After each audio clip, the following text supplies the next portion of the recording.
about love and relationships. So last rising we spoke about love. This rising we're going to speak about relationships. And with relationships, we want to kick it off with the different types of relationships. So I was doing some in-depth research on types of relationships. We're not going to touch on everything, but we want to touch on some things so that you can have a better understanding of what relationships that you recognize and what you've been in. So what do relationships mean to you? You have a relationship with any and everybody, whether it's your mom, your dad, your co-worker, your romantic partner, even your teacher and student relationship. So I delve deep, and there's work relationships, family relationships, platonic relationship. But let's think about it on a more astrological level. Let's think of it on that, where you have your twin flame relationships, your soulmate relationships, your karmic relationships. And my big sis here is very well knowledgeable on those relationships. So pass the mic to my sis. I'm gonna chime in every now and then because I got some notes on every aspect of those relationships. But I'm passing the mic to you, big sis.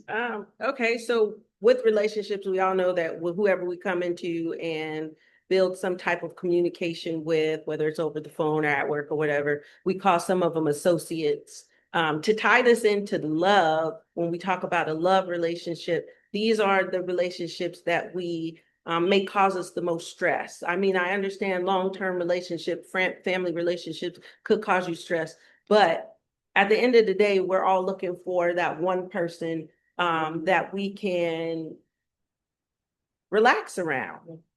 You know, because when you're in a family relationship, you may or may not be able to relax around them. You may or may not fit in with them. You're just there because it's family. Work is work. Okay. And friendship relationships can be that one person that you're drawn to and you can be transparent with. So in these relationships, we talk about love in those. And the hardships of those is when they start to pull apart from each other. When they start to pull apart from each other, a lot of times we don't know how to pull them back together. And we have to also realize, have I checked out or has the other person checked out? So we're going to keep this in a love relationship so that we can give you a better understanding about love and its connection to the relationships that you may have. And it doesn't matter what you choose. And when I say that, it doesn't matter what your sexuality is. I don't care about none of that. That's not my business. That's your business. But how you handle your relationships and how you deal with your relationships is something that we can all learn from, because none of us want to really be alone. Some of us can be, but most of us really don't want to. So, sis, start off with a relationship. What's one of the most challenging relationships you've ever been in where you've learned the most from it? It actually changed you after it ended. Twin flame relationship. That right there, I was able to fully see me rather than just the other person. I was actually able to see my shadows and what I need to work with. So it was like a big reality check because I was like, ooh, I got to take accountability for this action, this action. I don't like this. I don't like that. I need to make changes. So that relationship definitely helped me grow in a relationship aspect as well as a person. So the twin flame relationships was very. So let me explain to you what a twin flame relationship is. A twin flame relationship is not always a love connection, okay? But it is a connection that has gone on for lifetimes. Yep. And it is a connection that will continue to go on for lifetimes. If the two people in that relationship, there's a runner and there's a chaser. And have you figured out which one you were? Were you the runner or the chaser? I'm the runner. Okay. The runner is supposed to wake up the chaser. Or nope, the chaser's supposed to wake up the runner. I'm sorry.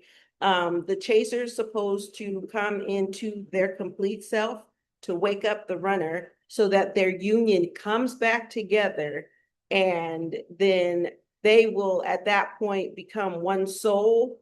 And anytime they incarnate back into this life, they will then again just be one soul without each other.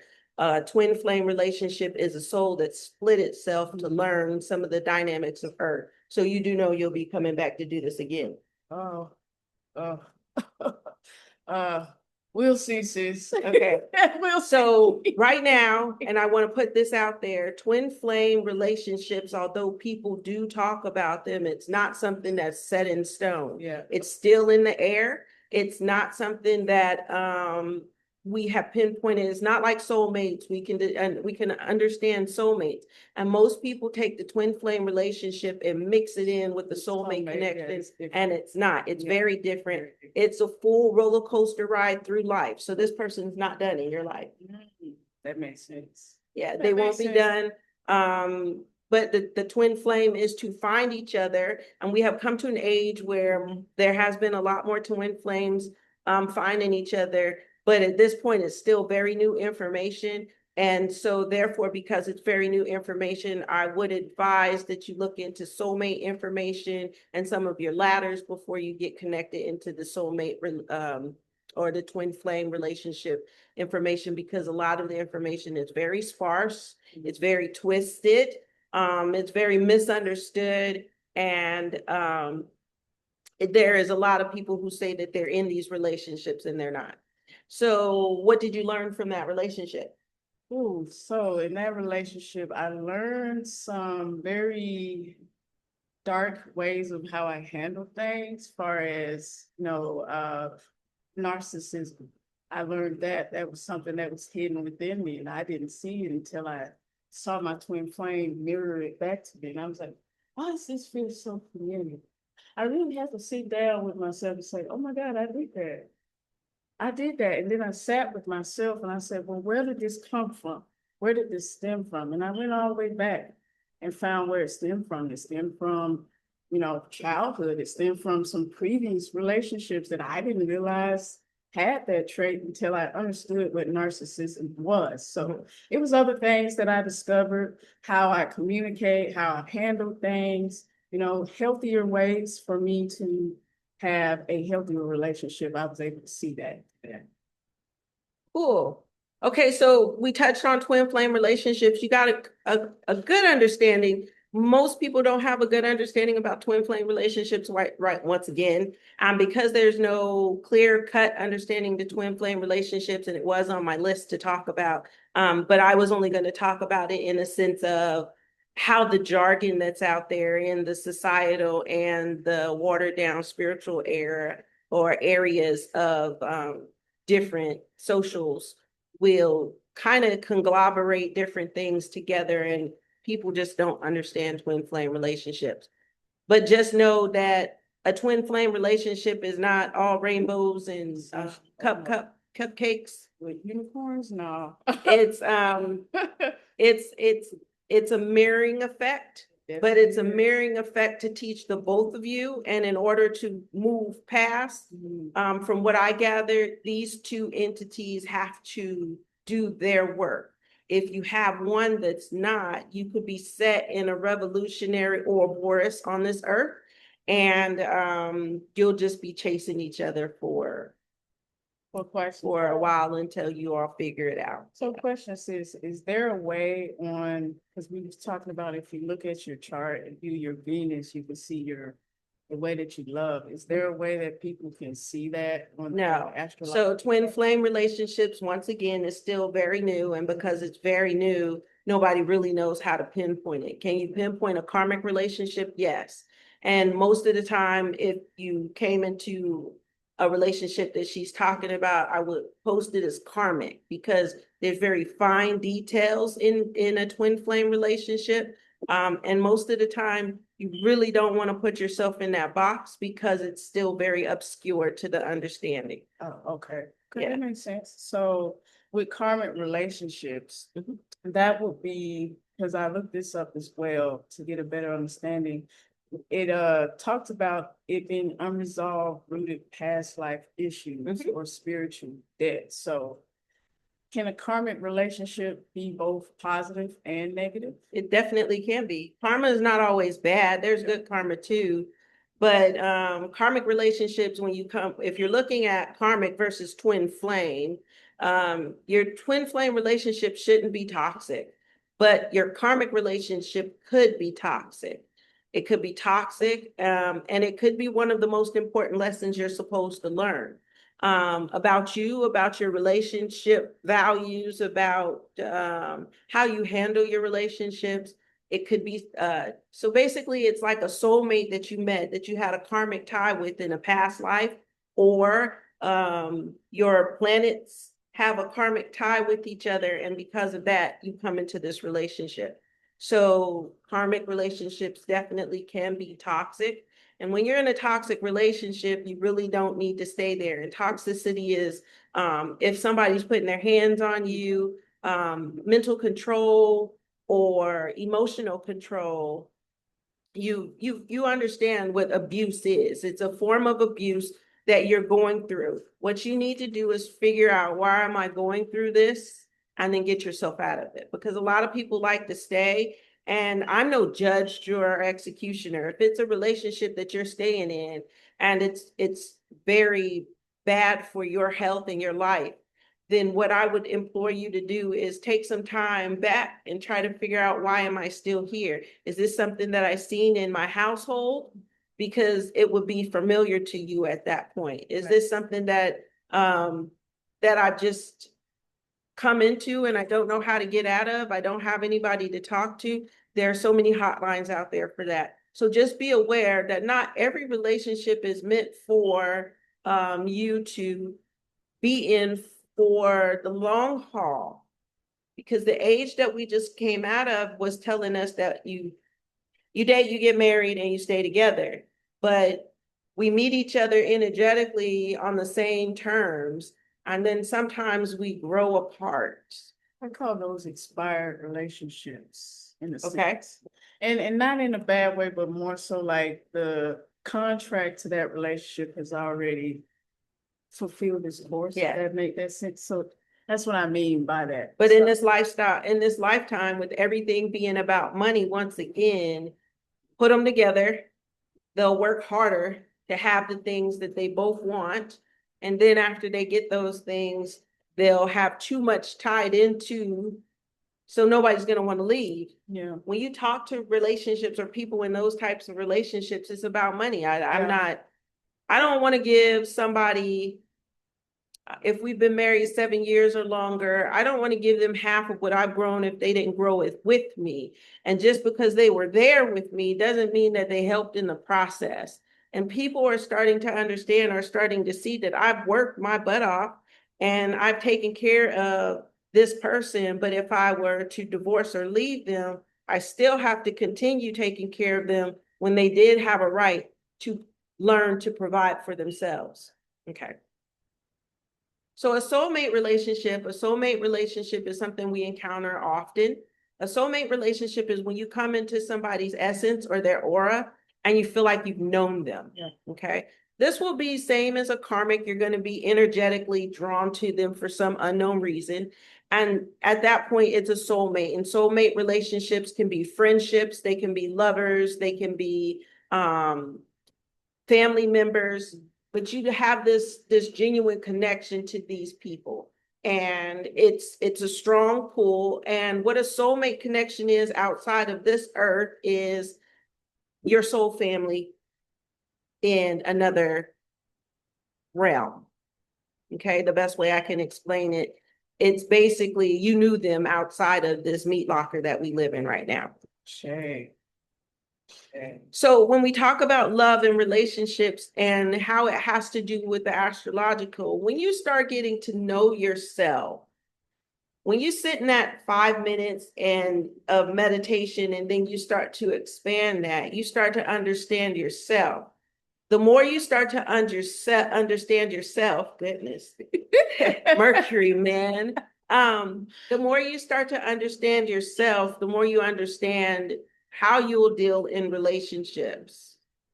Your first mind, which is the mind that pops in like that, your first mind is going to tell you this person. The analytical mind comes in right behind that, and it tells you, oh, she's beautiful, she's this, she's that, she's the other. And that's what draws you into this person. But a full-on connection with this person, getting to know this person, communicating with this person, because communication is going to always be a big part of the relationship. If your signs sit in alternate areas where the communication could be obscured, it's going to take you a lot longer to get through a situation. That makes sense. That makes a lot of sense. So when I talk to people and I communicate with them and they call me about the relationship errors that are going on in their relationship, you want to look at one, the sun, because your sun sign is going to be your ego. You want to look at your Mercury because that's how you're going to communicate. And you want to look at your Venus because Venus is how you love. And you want those planets to be sitting in opposite areas. If one person is air, you want the other person to be fire in those areas. Not to say that if you get, now this isn't set in stone, this is just my own theory that I put together.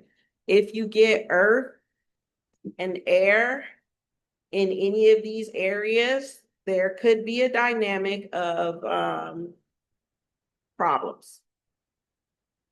Challenges. How about that? It sounds better. Challenges.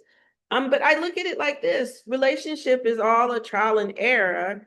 We let somebody tell us that we had to be married to somebody for X amount of time. We had somebody tell us that we couldn't have sex before marriage. But what happens if you get into a relationship where the bedroom action isn't holding up to your Venus action? See what I'm saying? That would be somebody who is not really a touchy-feely person. And if your love language is touchy-feely, the first thing I would say is that maybe you all should sit back down and communicate about this love language and see if maybe this is the right aspect. And we don't have to force it. Your first mind will tell you.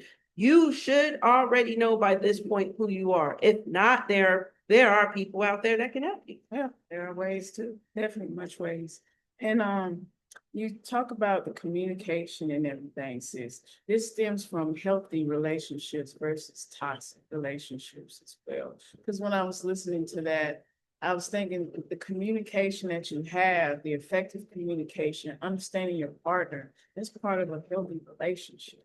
Well, yes and no. So you have to understand, when I talked about masks that we wear, sometimes we wear these masks and we put on this persona so that in the what they call the honeymoon stage, and it's called the honeymoon stage because everybody is wearing a mask. Yeah. And when we come out of that phase, that's when everybody's tired of faking the funk, tired of doing this. I'm tired of putting my feelings on the back burner for you. I'm tired of putting the way I feel on the back burner to you for you. Effective communication is being able to sit down and hear the other person and understand what they're saying. That's what effective communication is. You can have effective communication in either one of the relationships. It doesn't matter.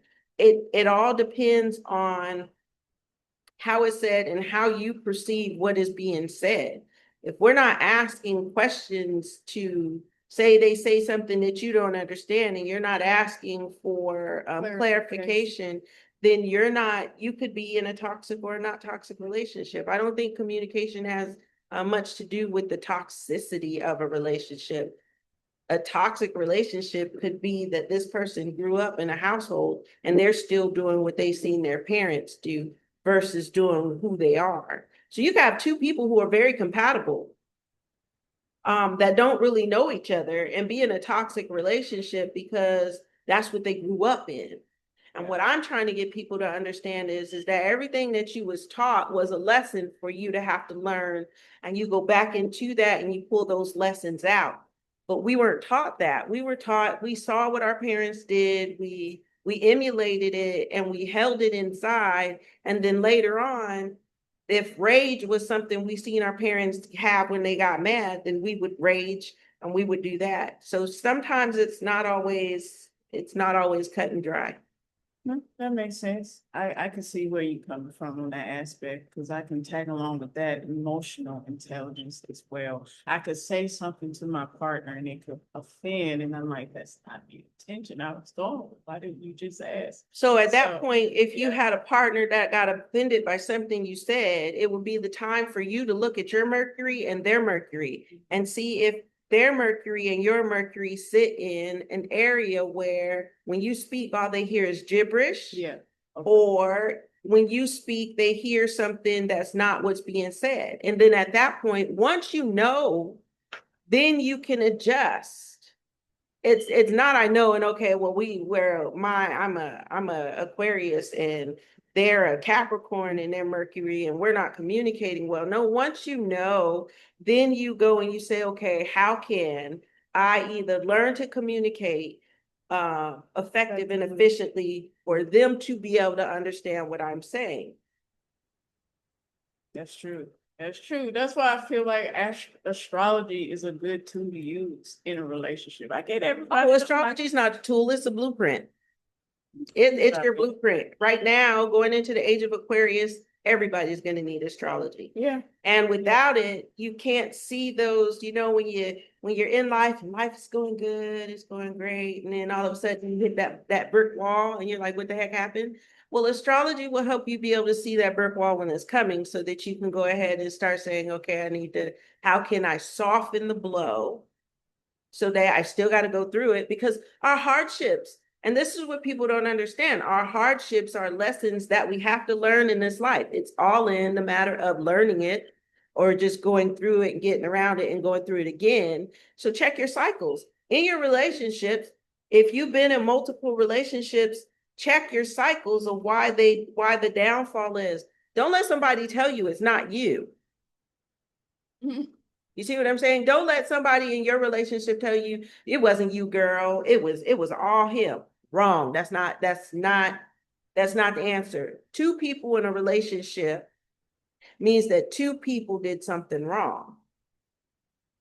And you can say, well, I didn't do anything. I was this, I was that, I was the other. It could be the fine details. Maybe he was at work all day and you was at home all day and you cleaned the house, but I don't feel like I need to cook. What do I need to do this for?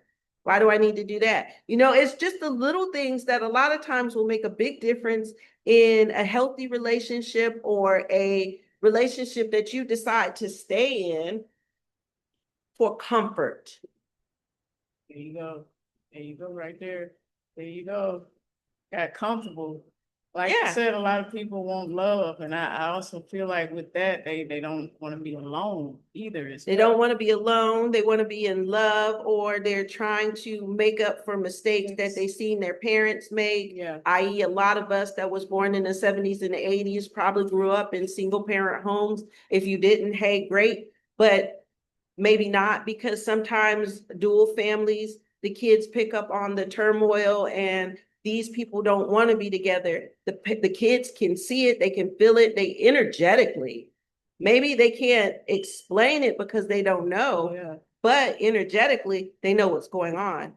You forced yourself to stay in a relationship for the kids. Yeah, because somebody was too scared to get out there and do it on their own. Oh, we're listening to society, one.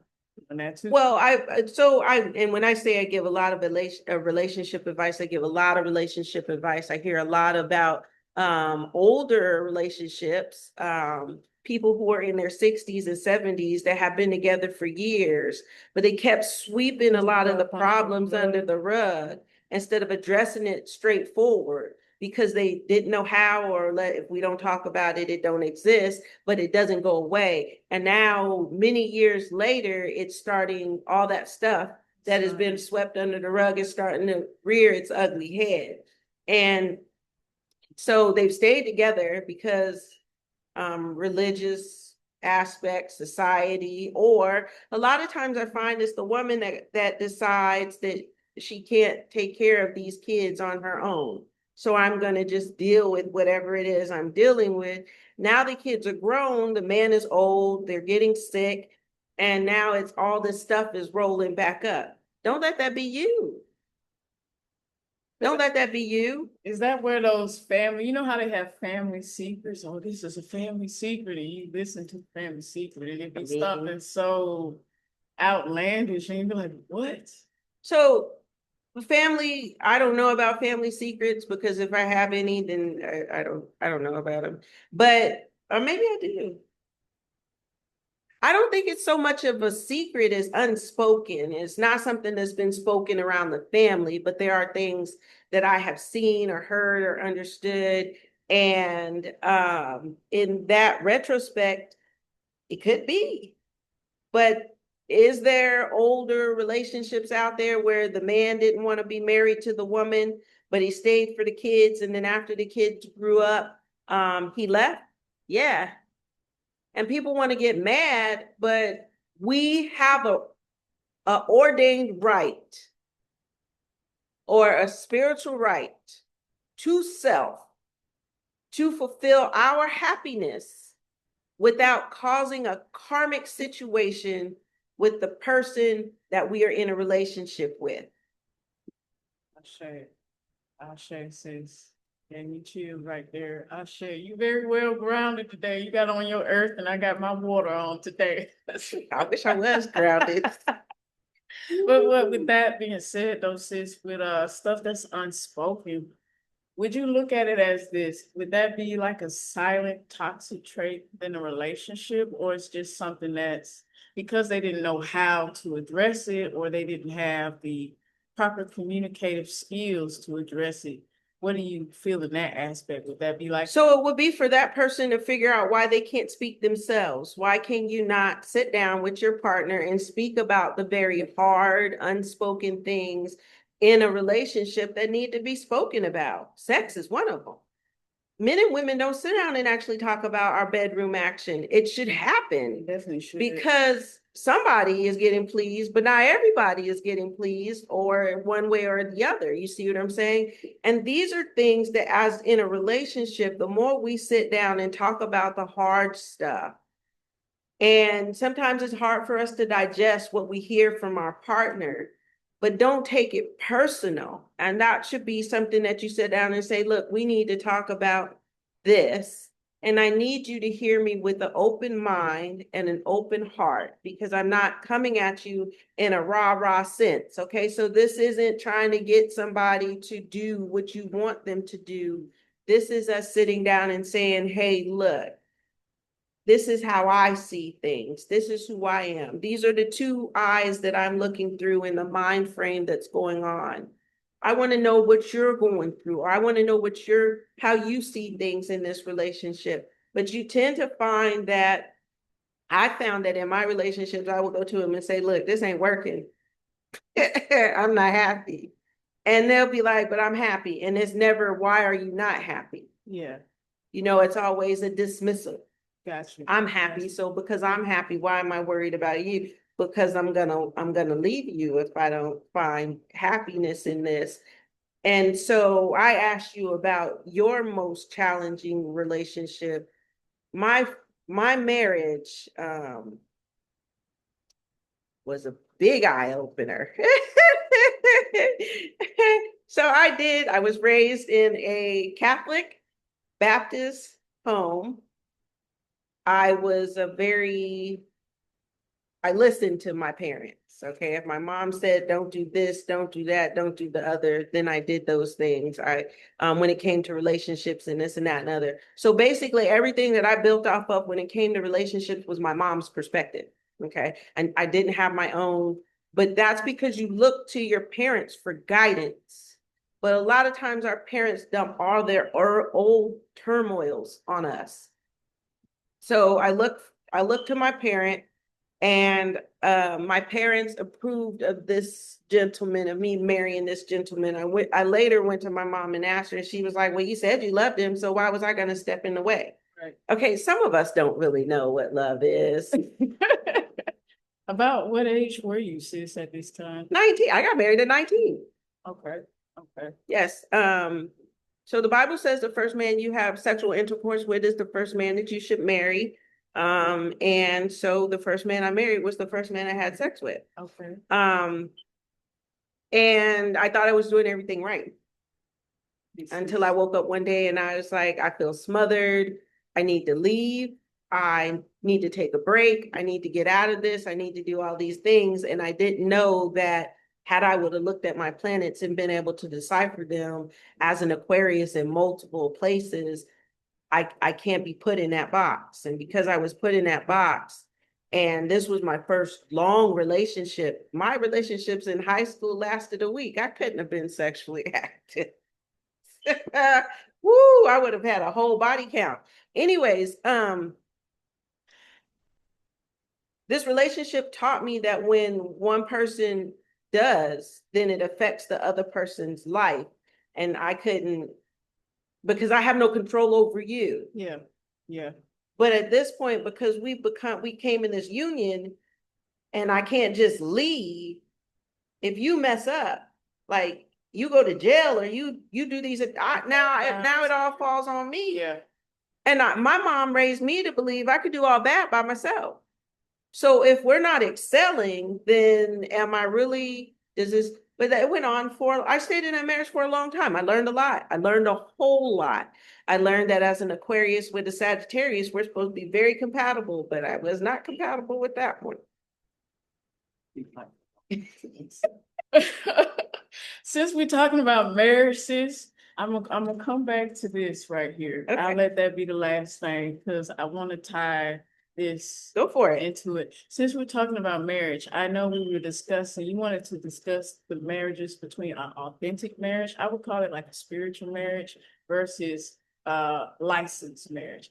I ain't ever had a licensed marriage, but I will say, from my understanding as a spiritual marriage, to me, by the way, that's what sex means to me and other things as well, but I ain't gonna jump too ahead. I've been in a few spiritual marriages. So what is your aspect on an authentic or spiritual marriage versus a license? Oh no, not all spiritual marriages are authentic. And I'll say that because both of you have to be understood in the spiritual understanding. Okay, that's why it may or may not be spiritual. The other person might have just wanted sex. True, true. Okay, true. So therefore, you've given your body to somebody that just wanted your body for one night. I mean, it just all depends on how you look at it. This is subjective. So because it's subjective, I'm not going to put the sexual in there. But what I will say is that spiritual marriage versus a licensed marriage is all about how the people decide that they want to get married. I mean, because we can grow apart from each other, because we're not understood, I would consider more spiritual marriage between two people who understood or understand their planetary aspects. They understand the spiritual side of whatever it is they're going to do, and they are equally yoked in the understanding of that. Mm-hmm. So it can't be, I like to burn sage, but he can't stand the smell of it, or I like to burn incense and he can't stand the smell of it. There should be a coalition between, even though he doesn't like it, he allows me to do it, but he'll take a step outside. Right. You see, but if it's he doesn't like it, so I don't do it, then you're starting to sell the portion of yourself that makes you comfortable for the other person. And when you start selling yourself for the other person, then that does cause conflict. So whether it's a spiritual marriage or whether it's a licensed marriage, is all about, yeah, there's compromise. And I would never say there isn't, but there should be a compromise where it's ease for both people. Not where it's compromise and one person is doing all the compromising while the other person is getting their way. It shouldn't be that way. But if that's the type of relationship you're in and it works, let's just see it for how long, until you decide that I'm not being heard. I'm not being, it's not this, it's not that, it's not another. A lot of times I feel like a contracted marriage, which is a licensed marriage, because it is a contract, is for business. It's a way for society to make money. Yeah. Government is involved. Yeah, the government is very involved, but I'm not telling you not to, because until the laws of the land actually start to change, it protects both parties to have that piece of paper, okay? And then in a spiritual relationship, you would all have to understand that It just needs to be cohesive. There we go. Just make them cohesive. However you choose to do your relationship, your love, your marriage, whatever form of paper you want it on, whatever avenue you take, there's no right or wrong. It's all by choice of what you do. You just want to make sure both of you are on the same page and that the other person or you or the other person is not selling themselves just a tad bit short or a lot of short just because they want to have this relationship. It's not one of those things. I just I wonder if that's where common law marriage come from. Common law Common marriage is Yeah, basically when two people have bills, they have all their stuff tied into each other and they've lived together for sometimes, I think it's 2 years, and the address is the same, they're sleeping together, all of that's common law marriage.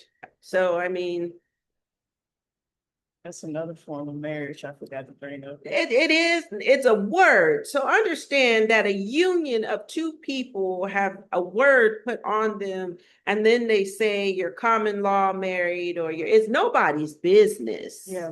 It's really Yeah. nobody's Yeah. business. I come to love and relationships to help people be able to save a true loving relationship where communication or something has been unraveled and they don't understand how to bring it back together. All of these other relationships, languages, this and that and other, to me, it's just jargon that somebody came up with to say, okay, well, they've been dating for this long, living together. We're going to say they're common law married because that's what it's going to be anyways, and this and that and other. All of this terminology was something that came from the Piscean age. It was something that somebody had to put a label on it and give it a definition. Makes sense. They give everything a definition, sis. They give everything. Yeah, love. So love, believe me when I say this, love is not a definition. Love is a frequency. Okay. It's not about, oh, I did this, so he did that, or you did all this for me, or it's not these things. Love is a frequency. And if you find that frequency within your heart, once you find mind and heart coherence, and you find the frequency of love, you'll find you love even the worst person in your life because they still have a soul and your soul understands that soul. Shay, sis. I love how you said that, sis.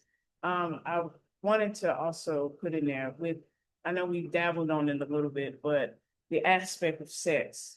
Many people view sex differently. Their term of sex is differently. For me, I know it's a sacred bond, energetic, exchange.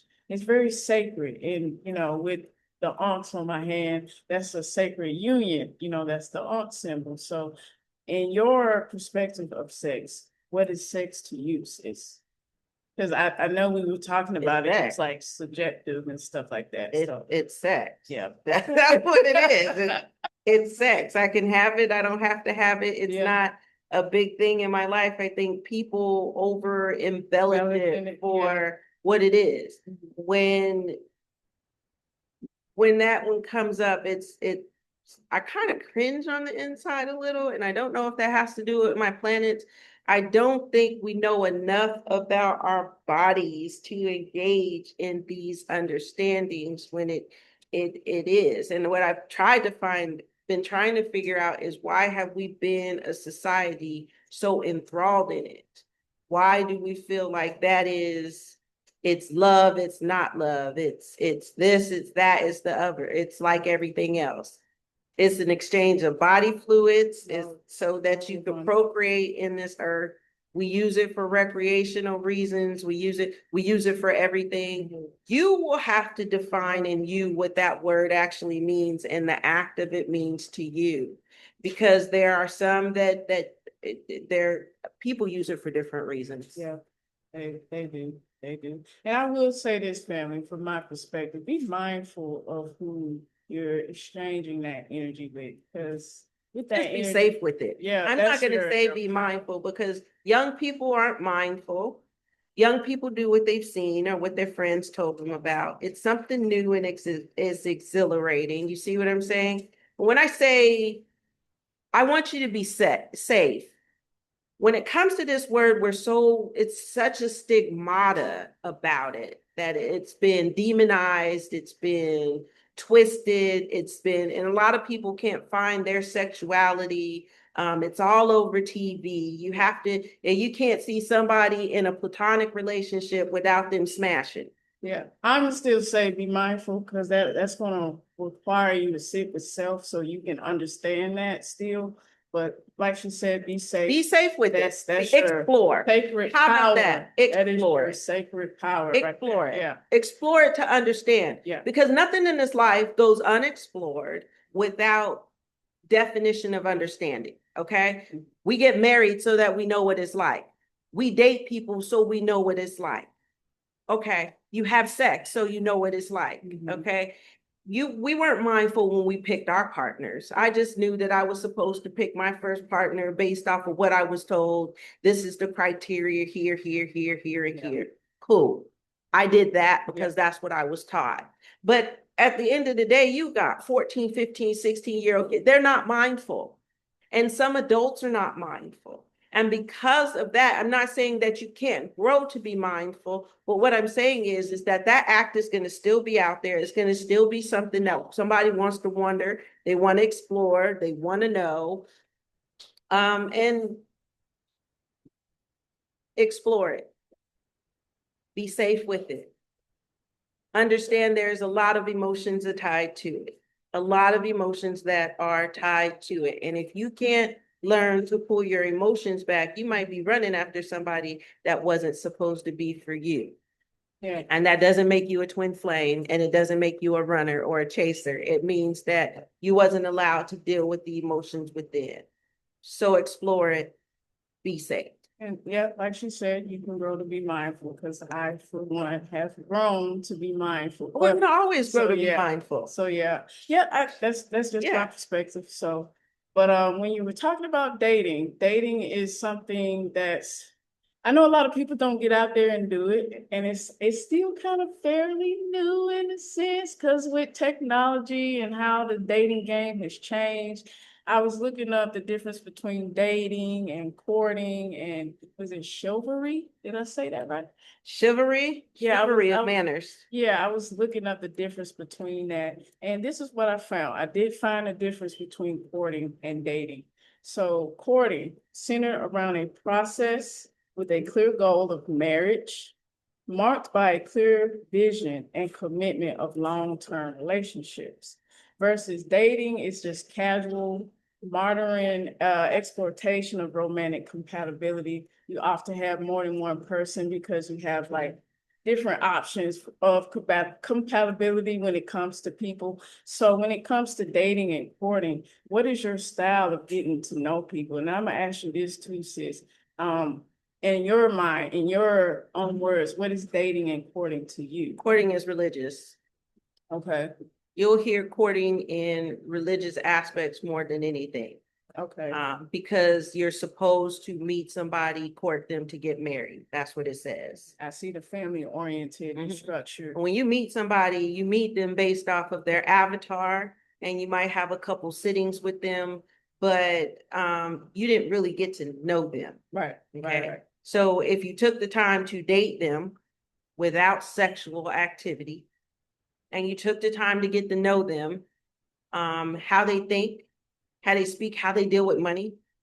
Do they want kids? What did their family life look like? Did their mom and dad have these ups and downs that were big ups and big downs? Was it traumatic for them? All of these things. This is getting to know somebody, and it's not getting to know them within 3 to 5 months.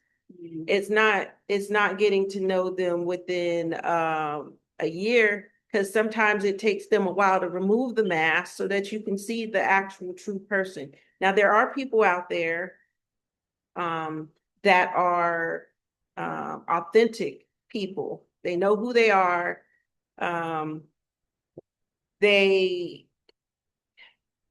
trying to figure out how they know who they are, and they know what they want, and they know what they want their life to look like. Okay. And they can sit down and they can tell you all these different things about themselves.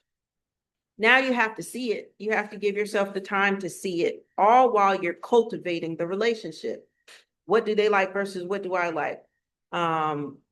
What do they like to eat? Can they cook? All of these things should be very important. So that means that you might have to spend every day with somebody just to be able to find these things and to know it'll take that first big blow up for you all to really see all the math come off, especially if it's a blow up where somebody's emotions and ego are very involved. So when it comes to dating, courting, I've only heard courting in religious situations, and dating. I would say date first, court later. So before you actually get married, date, then talk about courtship. And that'll be the time, if it makes sense to me to put these in a correlation, that would be the time that you decided to let's get engaged. Mm-hmm. But the only thing with that is that sometimes people get engaged and think that they're supposed to get married right down the road. Mm-hmm. That's the time to court. Yeah. Yeah. I believe that that's it. When people get engaged, people are so, oh, when is the wedding date? Allow these people the chance to continue to court each other. Don't rush it. There's no time stamp. Yes. What are you rushing for? What are you rushing for? People feel time is about to run out. Well, if you feel that way, then hey, you set the pace for your own life. To me, speak it into existence.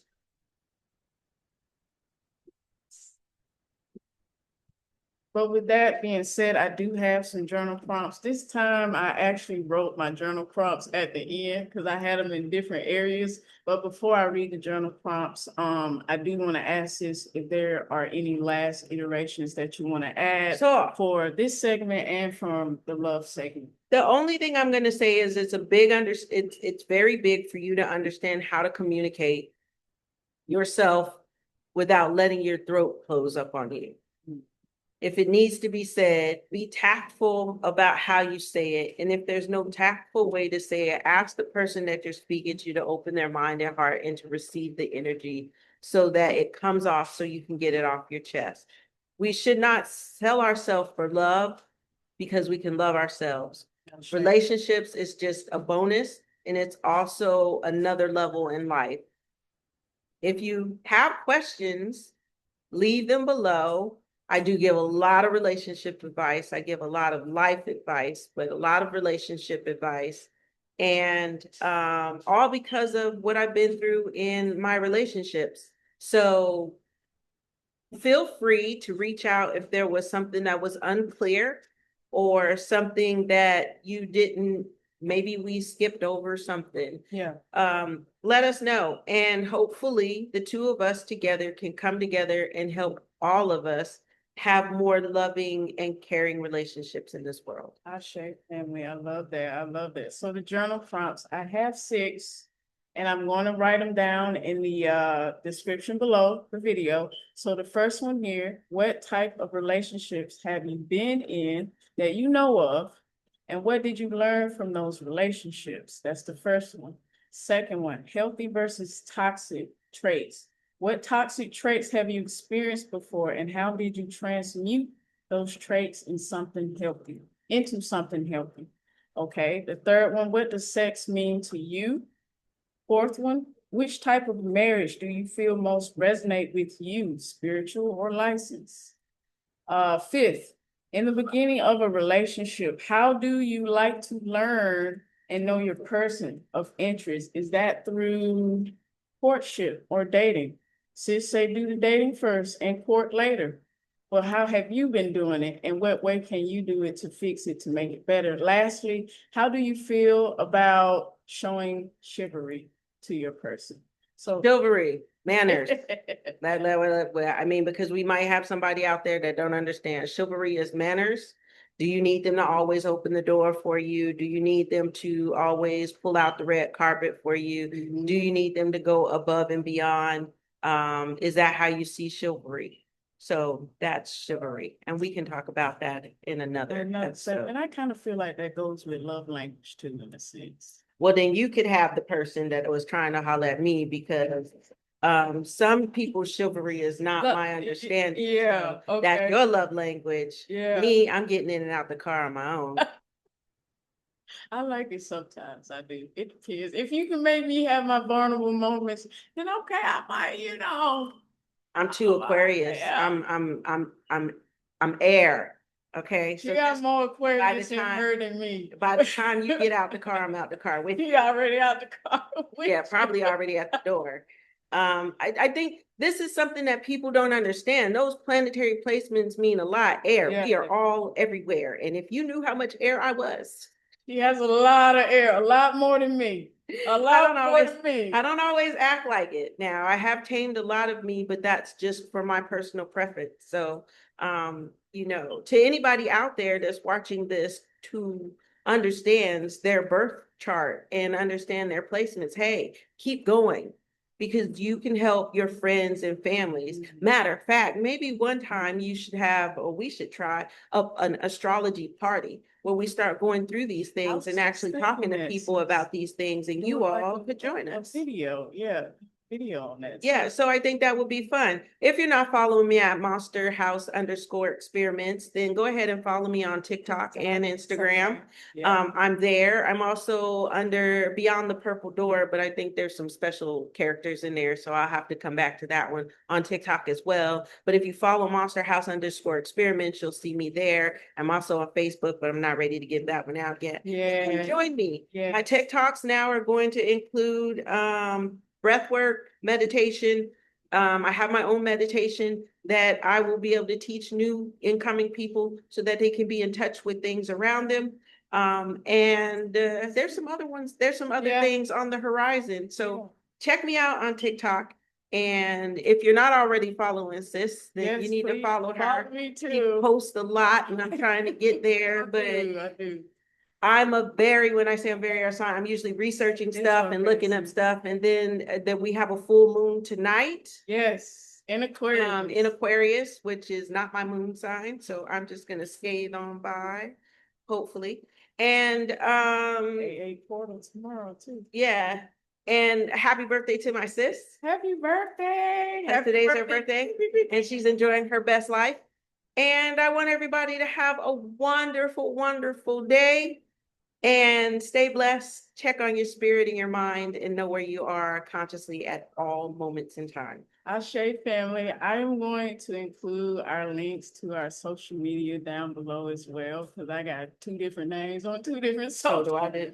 Yeah. So I'm sitting here like, dang, what's my name? I'm gonna post it down on social media. Let's all get acquainted. Let's all continue to build our community. And remember, family, find your light and fix your crown. And let's grow together. Peace, family. Don't forget to like, share, and subscribe to our YouTube channel for more conscious talk.